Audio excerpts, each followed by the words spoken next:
Assalamualaikum warahmatullahi wabarakatuh. Welcome to back my channel. Salam sehat, walaupun melarat nggak usah sambat, tetap semangat. Terima kasih yang sudah hadir di Kembar Dawung channel. Mudah-mudahan sehat selalu dan dilancarkan segala urusannya. Bagi yang sakit, mudah-mudahan penyakitnya cepat diangkat oleh Allah Subhanahu wa Ta'ala.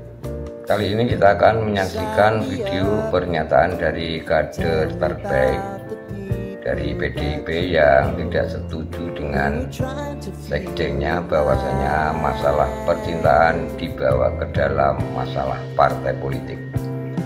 Dan untuk video yang kedua yaitu video dari Auf Klarung. Tidak usah banyak bincang, kita langsung saja saksikan videonya. Cekidot. Wacana mengembalikannya kepolisian ke ABRI dan sang mantan Kaisang yang tiba-tiba muncul dibawa oleh Sekjen PDI Perjuangan, Bapak Hasto, Sekjen saya. Terlepas dari beberapa hal yang dilakukan oleh Bapak Hasto dengan memunculkan mantan Kaisang ke hadapan publik seolah-olah membawa kunci rahasia negara dan akan memperbaiki negara ini, saya tidak setuju karena menurut saya itu persoalan percintaan yang sangat tidak penting dibahas di dalam partai yang sebesar ini.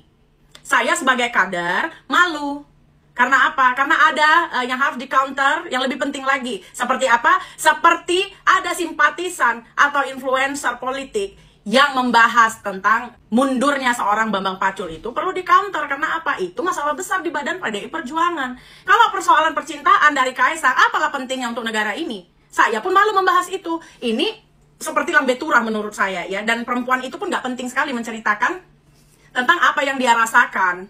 Ya, itu menjadi urusan dia sendiri aja lah. Berbicaralah tanpa menggunakan seragam partai begitu. Namun kemudian ada yang saya setujui, persoalan kembalinya kepolisian ke TNI.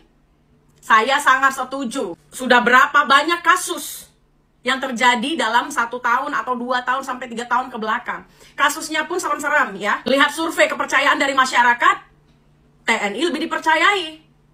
Kita berbicara fakta sajalah, fakta di lapangan. TNI lebih diindah-idamkan sebagai penjaga negeri. Ya. Saya ini orang yang selalu memasang badan untuk membela polisi. Apalagi di kasus kemarin-kemarin yang dimana orang benci sekali dengan polisi karena Sambo. Apalagi dengan statement Najwa, saya yang pasang badan untuk membela. Tapi apa yang terjadi terhadap saya? Keadilan pun seperti dipertanyakan hasilnya. Jadi intinya saya bahas ini adalah saya setuju kepolisian dikembalikan ke ABRI demi kebaikan negeri. Dan saya tidak setuju dengan sekjen saya. Bapak, saya sebagai kader malu Bapak.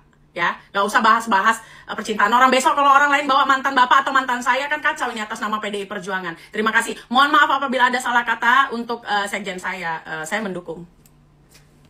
Soal Jokowi tidak tahu berterima kasih. Beberapa pihak yang masih intens dan bersemangat menyerang Pak Jokowi melemparkan satu tudingan. Jokowi itu orang yang tidak tahu berterima kasih. Berterima kasih pada siapa? Ya sudah jelas yang dimaksud adalah kepada PDIP dan Megawati.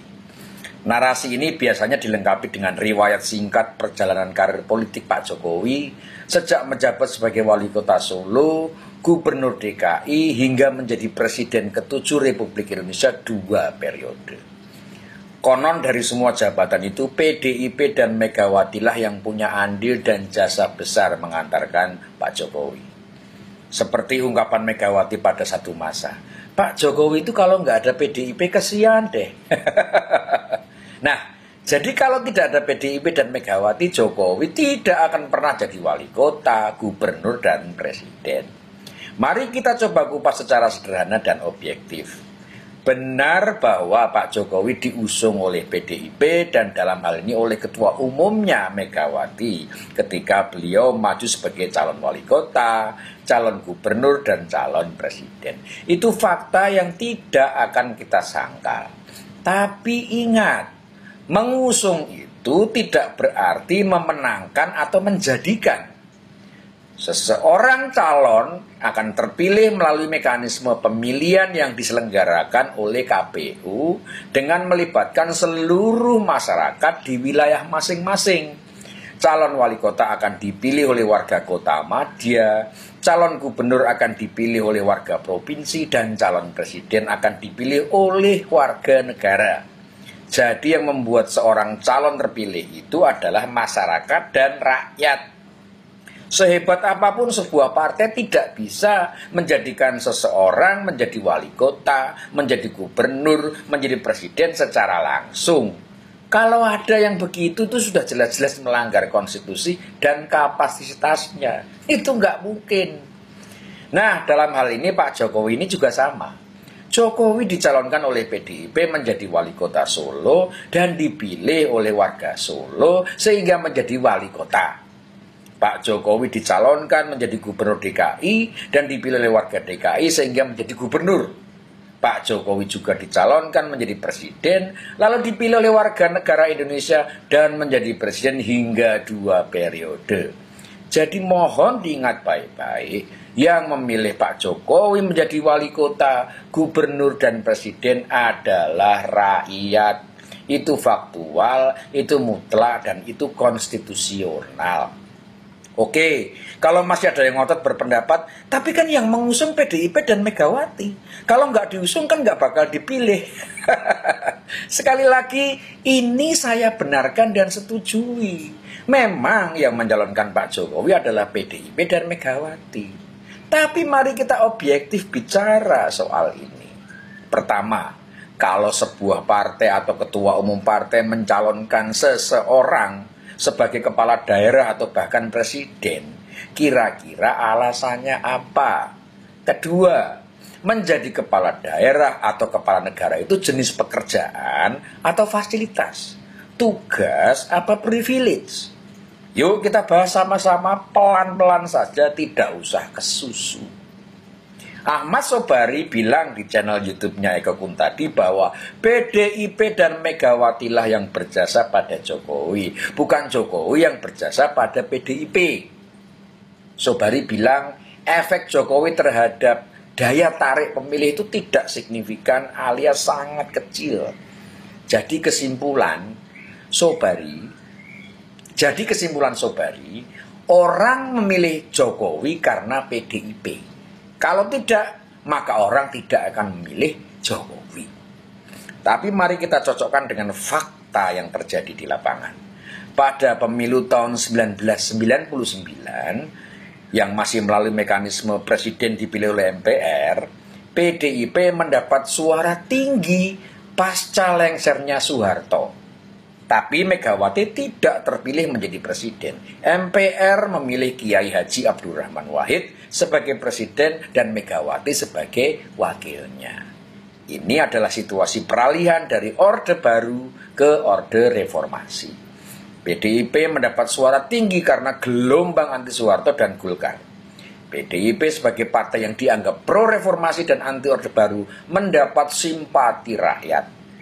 Lalu Megawati menggeser Gus Dur pada Juli tahun 2001 dan duduk sebagai presiden.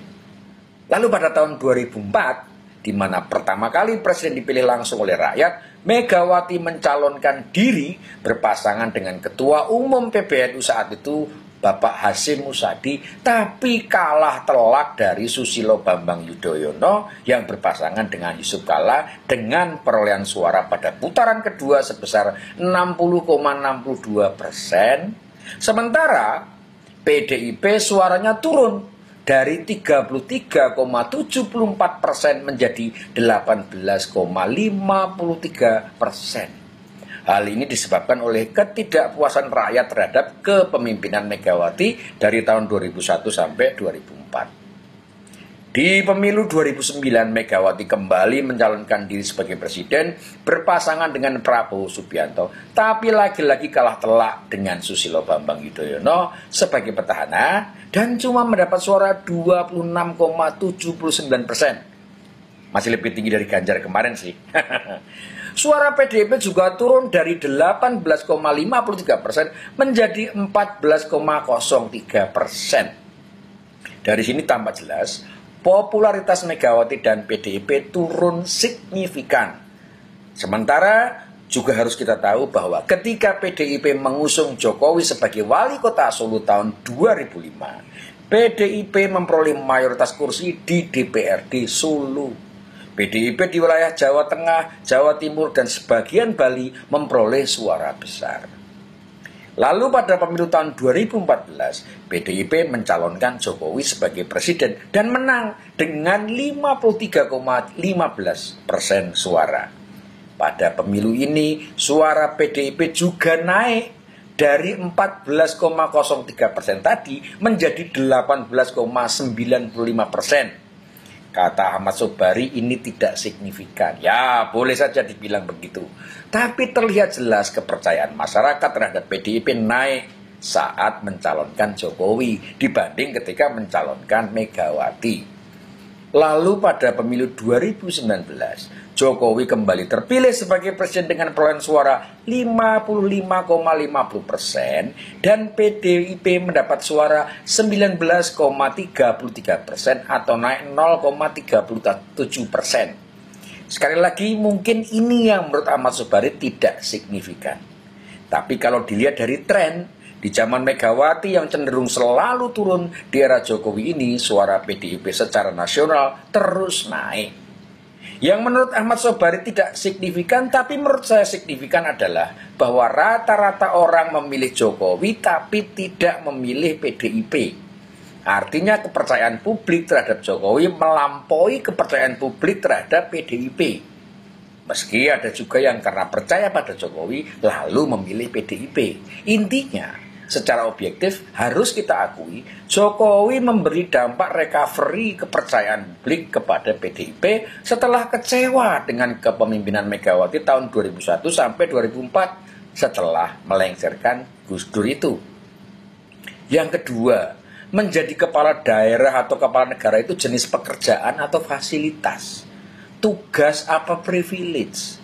Pemahaman ini cukup penting untuk kita sepakati. Karena yang namanya rasa terima kasih itu umumnya diberikan oleh seseorang yang menerima privilege atau fasilitas. Misalnya orang yang dikasih bonus, orang yang dikasih dispensasi, orang yang dikasih libur kerja, atau orang yang dikasih voucher tamasya gratis. Sementara menjadi kepala daerah atau kepala negara itu adalah sebuah tugas, sebuah tanggung jawab yang bebannya cukup besar. Dan Jokowi sudah membuktikan secara konsekuen menjalankan itu semua dengan baik.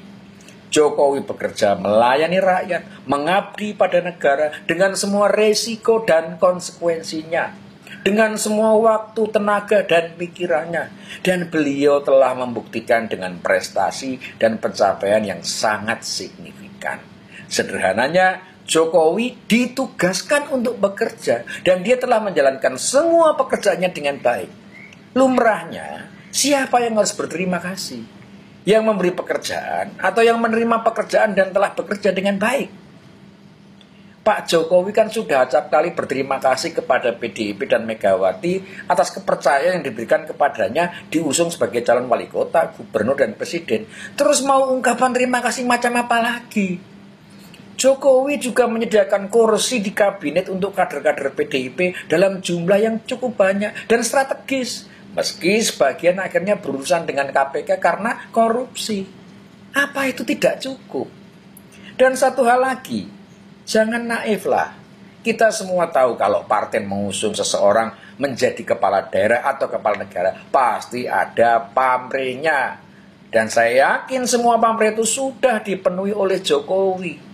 Hanya saja yang membuat mereka kemudian mengungkit-ungkit soal rasa terima kasih itu bermula ketika Jokowi tidak lagi mau tunduk dan didikte oleh partai atau dalam hal ini ketua umum ketika menjalankan tugasnya melayani rakyat dan memimpin negara. Jokowi tidak mau jadi petugas partai. Baginya, pihak yang harus dia layani adalah rakyat, bangsa, dan negara, bukan partai atau ketua umumnya. Contoh kecil saja, Jokowi mau membangun bandara di Buleleng. Megawati tidak setuju, maka pembangunan bandara itu harus dibatalkan. Ini yang namanya presiden yang mana? Belum lagi kebijakan-kebijakan lain di mana seorang kepala negara harus mendengarkan dan menurut ketua umum partai. Hal seperti ini sudah kelewatan dan tidak lagi diterima oleh Jokowi. Lalu mereka bilang Jokowi tidak berterima kasih pada partai dan ketua umum. Lalu berbagai pemutarbalikan fakta dan fitnah mulai dilancarkan untuk menghancurkan Jokowi. Jadi singkatnya, lu nggak nurut sama partai, lu habis.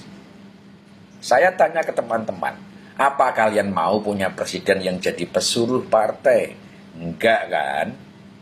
PDIP tidak mau berterima kasih pada Jokowi dan menuduh Jokowi yang lupa diri dan tidak berterima kasih. Faktanya kan jelas. Di pemilu 2024 ketika PDIP memusuhi Jokowi, suaranya langsung ambles. Bahkan Jawa Tengah sebagai kandang banteng bisa bubar kayak gitu. Mau menyangkal kayak gimana lagi? Malah pakai acara main drama nangis-nangis segala. Jadi semoga VT ini bisa membantu memperjelas situasi yang sebenarnya.